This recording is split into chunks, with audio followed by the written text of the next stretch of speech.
This episode of the Lead Machine Growth Show is brought to you by Lead Machine, the step-by-step, tech-easy system for getting leads online. Are you struggling to get leads from your lead magnet? Are you tired of seeing low conversion rates and losing potential customers? It's time to revive your lead magnet and start attracting more leads. Download our free report, 10 Deadly Lead Magnet Mistakes That Are Costing You Leads, and learn how to create a high-converting lead magnet that engages your audience and drives conversions. Don't let common mistakes hold you back any longer. Revive your lead magnet today and download your free report at www.getleadmachine.com/deadly. Welcome to the Lead Machine Growth Show, where you will discover how to tackle your tech, master your message, and design your dream.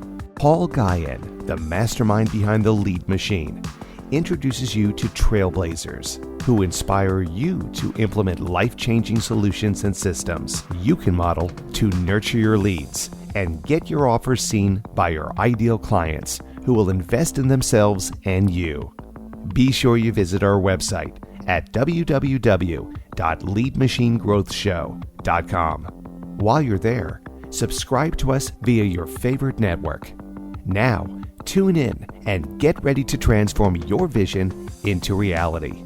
Welcome to the Lead Machine Growth Show. I'm Paul Guyan, your host, lead machine coach, and the founder of the Lead Machine Mastermind. I'm dedicated to helping you tackle your tech, master your message, and design your dream.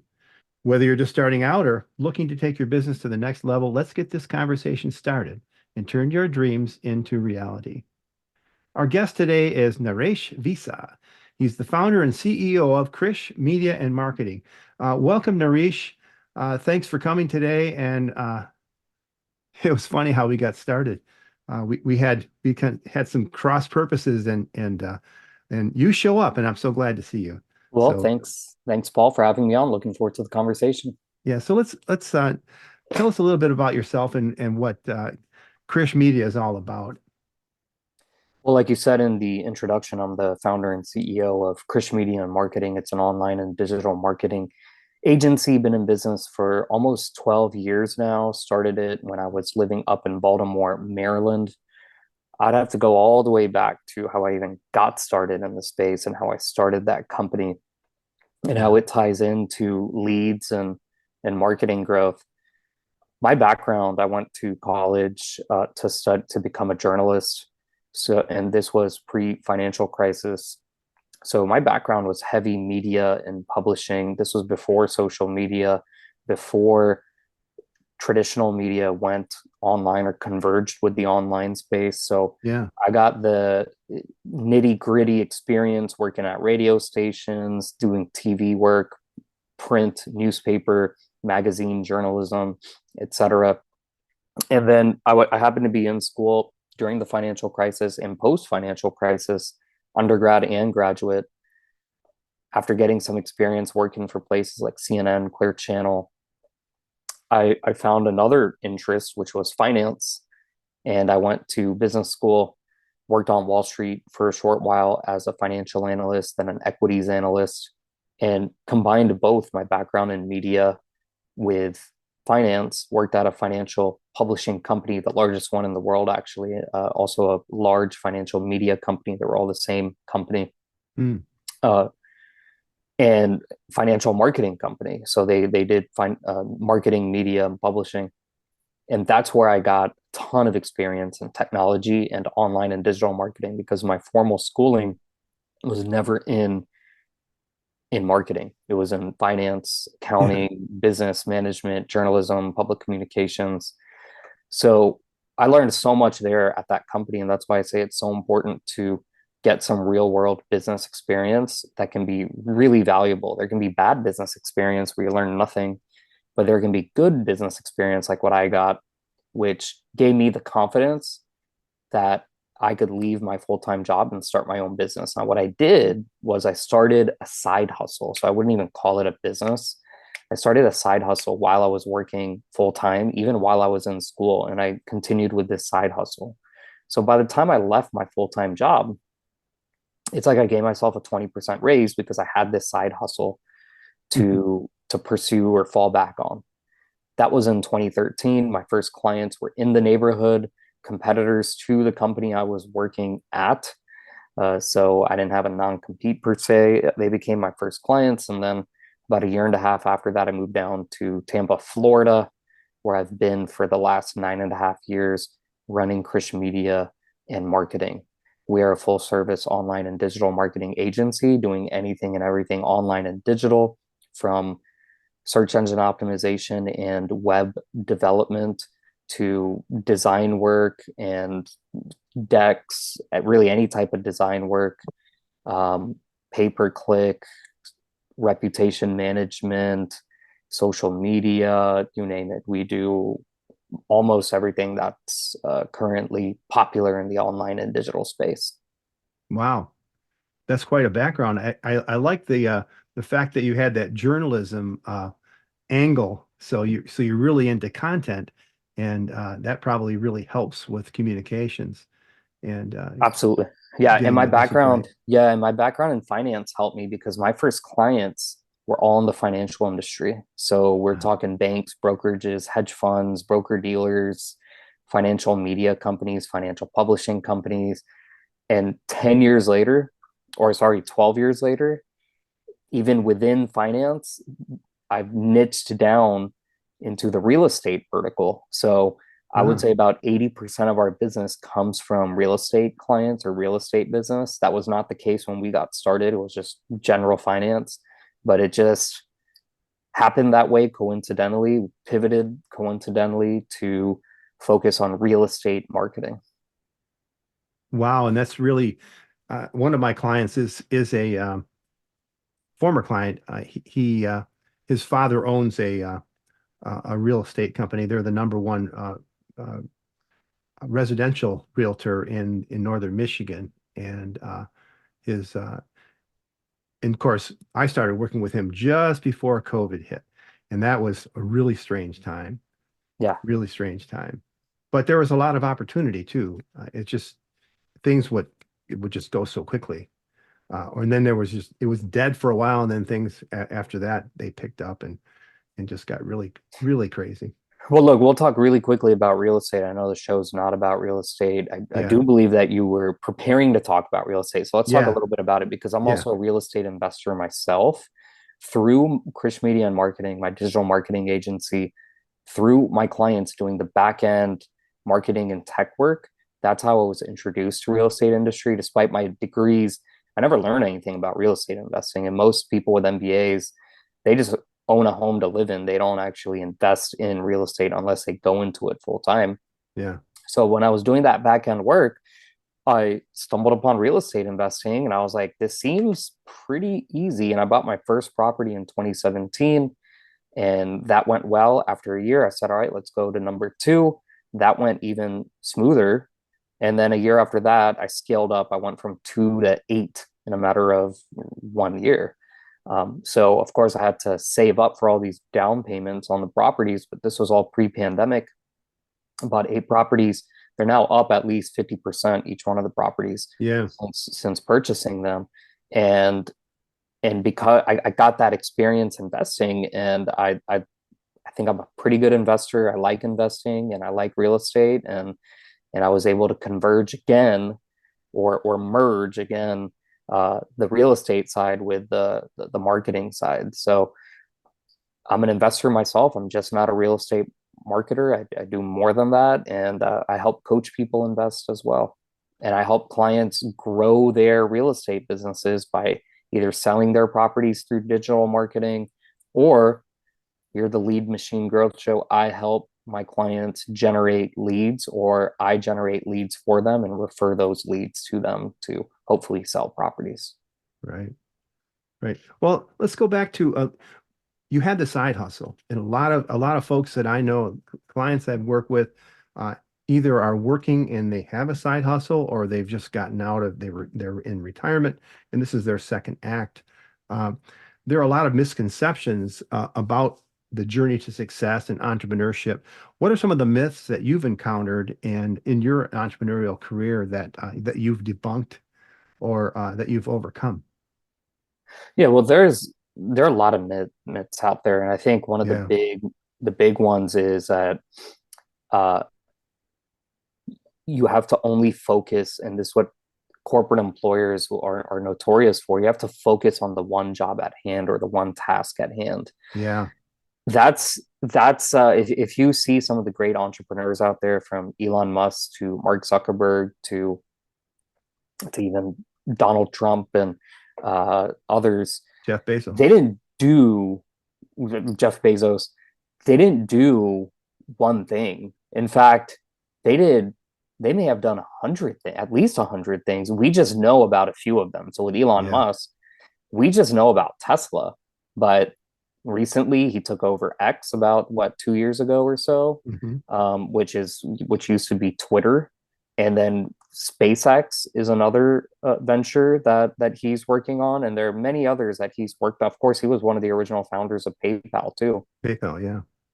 So, of course, with Trump, we hear about all his bankruptcies and business failures because he really had one or two successes, but he had a ton of other failures. Well, that's just classic entrepreneurship. Most of these guys, like I said, they're partners or investors in tens of businesses, if not hundreds.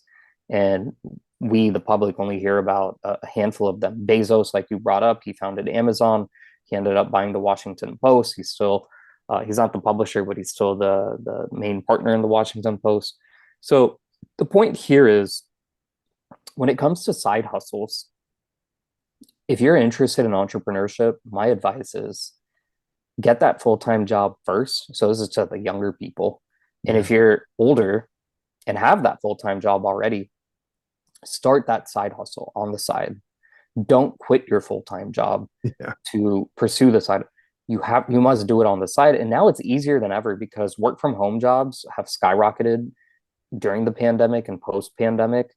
And let's face it, I'm the host of my own podcast called The Work From Home Show, and we talk about, are you really working 8 hours a day working from home? Or like many of my friends, they're working 2 hours a day working from home Yeah. and getting paid a full salary. So that's a prime way, especially if you work from home, easy way to work on that side hustle. Don't listen to your employer if they say, oh, you have to only focus on us or whatever. I mean, you can kind of do things secretly. So that would be my word of advice. Don't quit your job to start that business or that startup. Do it on the side first. And I was in my mid-20s when I got started, so it was easier to do that. I Yeah. understand. I wouldn't be able to do that today with two kids, and I stay at home or I take care of both of them mostly. Stay at home with one of them. I mean, they're young kids. We're talking about a 4-year-old and a 1.5-year-old. Wow. So I wouldn't be able to do that. I'm pretty involved too as they get older. I'll probably be more involved with a lot of stuff that they're doing. But if you're For younger, sure. or if your kids are independent, should absolutely start that side hustle. Yeah, and you mentioned you can do it on the side or on secret. I have the same problem. In fact, I have a full-time job, and I have this is my side hustle. The lead machine and my mastermind and all that is ramping up for my retirement because that's what I'll be doing in retirement. That and music. I'm a rock and Yep. roll drummer, and so that's what I'm doing. One of the things though is you run into that eventually. You need to be, obviously you need to be ethical. Uh, I want to be ethical to make sure. And I approached my boss and said, "This is what I'm doing. It's not interfering with my day job, but I might have to go home and record a podcast. So at lunchtime. So that's why my schedule is the way it is. But yeah, you're right. You should go out and get started and get into it. So what about a lot of my folks they struggle with the technology and the marketing message. What are some tips that you can give to get started with generating leads and getting started? That's a loaded question. It's I very know. loaded because I wrote an entire book that answers that question called 50 Shades of Marketing. Uh-huh. And it's 300 or so pages. So there's 300 pages worth of content to help answer that question. So it's called 50 Shades of Marketing: Whip Your Business into Shape and Dominate Your Competition. But what I want to do is talk about the first few chapters, which are the most important chapters. So I want to talk about number one, lead capture, and number two, email marketing. Mhm. Because I wrote that book 8 years, almost 9 years ago. And 9 years later, it is still relevant today. Email marketing is still king. And what do I mean by that? I don't mean that uh, everybody that everybody is using email the same as they did 9 years ago. I don't mean that you should put that email is the only way to go, or the only investment that you should be putting into. What I mean by that is the return on investment is still greatest with email Yeah. compared to text message, compared to social media, whether we're talking Facebook ads or LinkedIn or X. Back then, social media, I wrote in my book, I said, don't even waste your time with it outside of branding. For branding purposes, it's a customer service tool, it's branding, it's to engage with your existing followers. But if you're looking to generate new leads, don't don't spend much money, or don't even try to run campaigns to generate leads. What you want to do, and still in 2024, when I say email marketing is king, you capture email addresses, you run campaigns, whether it's drip campaigns or create sales funnels to attract leads. So you come out with a lead magnet, a squeeze page, you offer a free report, a free chapter in your book, or a free podcast episode that's 10 minutes long, something of value that where people will enter their email address.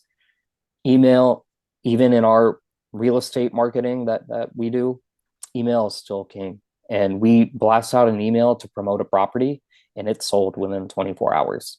That's Yeah. how strong email is. Whereas we post it on TikTok or Instagram, and yeah, we get a bunch of likes that makes us feel good, but we're not selling anything at the end of That the doesn't pay the bills. day.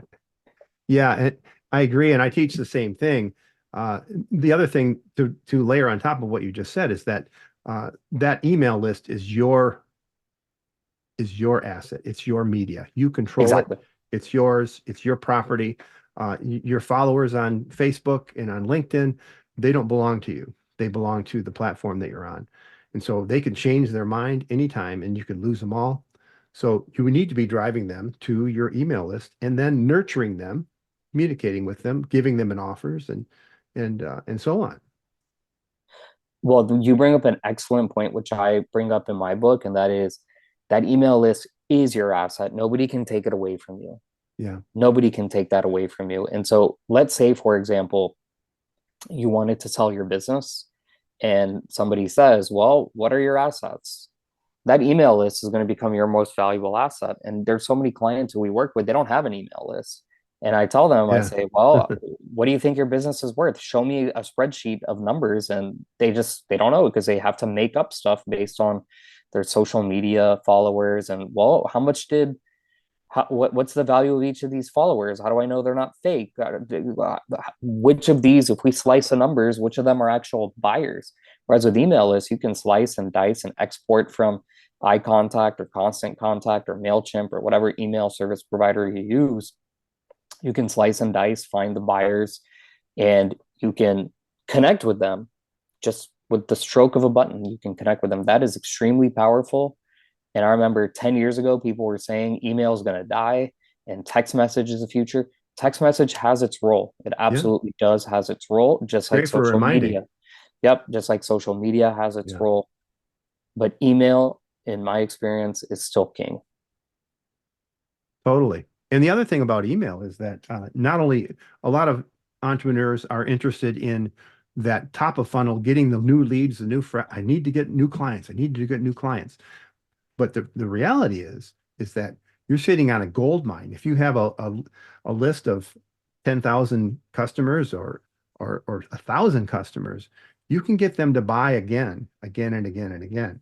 And retaining that, it's a lot easier to retain people that have already bought from you and get them to buy again than it is to get new people, new leads on your Absolutely. list. Yep, absolutely. So if there's one takeaway that people should go home with tonight, it's take email marketing seriously and think about, because I'm sure many people are listening and they're like, oh, I'm not capturing any email names. Think about how you can start capturing those email names through your website or a squeeze page or a lead magnet. Right.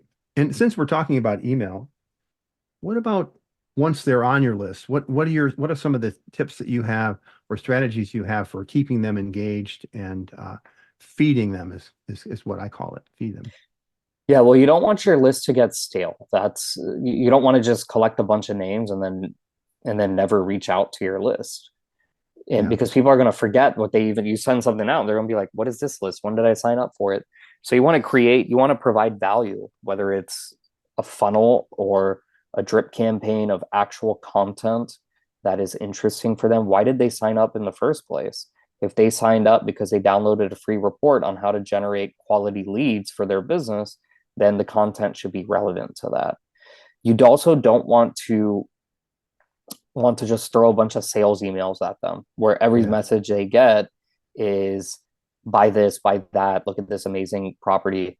You want to provide something of value. So again, I wrote an entire book on this subject, and there's a lot of work involved. This is why marketing, there's always going to be there will always be jobs for good marketers, because there's a lot of work involved. There's a lot of writing, a lot of marketing strategy. I don't think artificial intelligence is going to take over good marketers. It'll certainly take over the tech side of things to Yeah. aid the good marketers, but marketing is not some low level perfunctory function. The good marketers, they're the ones responsible for the growth and the amazing successes of the greatest companies out there. Right. Right. So what else? You mentioned there were two. You said email marketing, and what was the other one? Oh, capturing leads, lead Yeah, capture. Let's talk about that for a yeah. minute. Well, we just talked about it, how to go about capturing leads, and the easiest way to do it is through a squeeze page or a lead capture page, a lead magnet. Um, because the mistake I see many companies make is they don't know how to capture leads. They think, oh, somebody will just find my page and they'll subscribe to my newsletter, or they don't even have a newsletter subscription Yeah. page. Mhm. You want to make, no matter how annoying it might be, you want to have those opt-in boxes wherever they might be. You want to promote it as much as possible. I'm going to be promoting my website at the end of this episode, and Yeah. their lead capture, newsletters and all that, or opt-ins on my website. So that's what I mean by lead capture, because there's no point if you're driving a bunch of traffic and you're not capturing that traffic. That traffic is worthless. That traffic is gone. It's Yeah.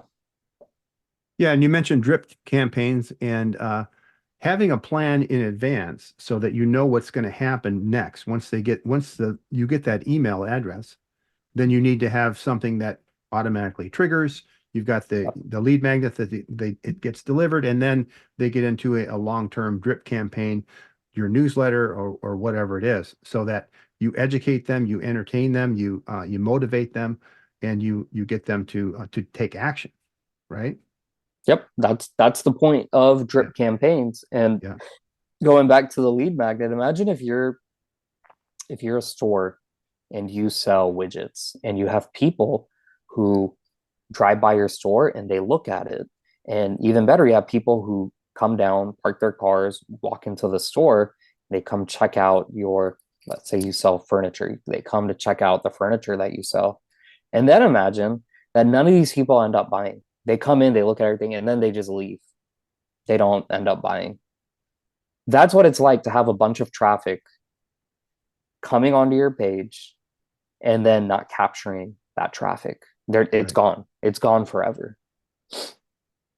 right. It's like a retail store, isn't it? Yeah. Yeah, yeah. So, as we wrap up, we're about to wrap up here with your final words, Naresh. What are three things that our listeners can do today to put these ideas into action? Well, I'm gonna share first. I already brought up, definitely check out my book, 50 Shades of Marketing. Yeah, And I'll offer it free of charge to your listeners. So go to nareshvissa.com and contact me through there. I'll be glad to send a free copy of the book. Happy to do it because I want to teach and I want people to learn. That's number one. Number two is check out my podcast, the Work from Home Show. Okay. It's everywhere on Apple Podcasts and Google Podcast, you name it. It's everywhere. So just type in Work from Home Show. We've done like more than 250 episodes. Mhm. So there's a lot of content there. We talk about anything and everything working from home, including digital marketing, publishing, you name it. So that's another area where people can get more information. But to answer your question, not specifically about lead generation or about marketing, but about business in general, I want to share 4 or 5 tips to Mhm. help people be better at business. And number one is focus. And what I mean by focus is not mental focus, like taking Adderall and like paying attention. What I mean by focus, and we talked about this on the episode, is focusing on the right things, focusing on email marketing rather than billboard advertising or social media advertising. It's focusing on the actual channels that make a difference to your bottom line. Focus is so important in business, and I see it all the time where companies are focusing on the wrong things. They're hiring people full time to do stuff that is completely irrelevant to the bottom line of the business, and they don't even know it because they catch on to these trendy things. Oh, apparently I heard TikTok is the next big thing, so I'll hire a TikTok person.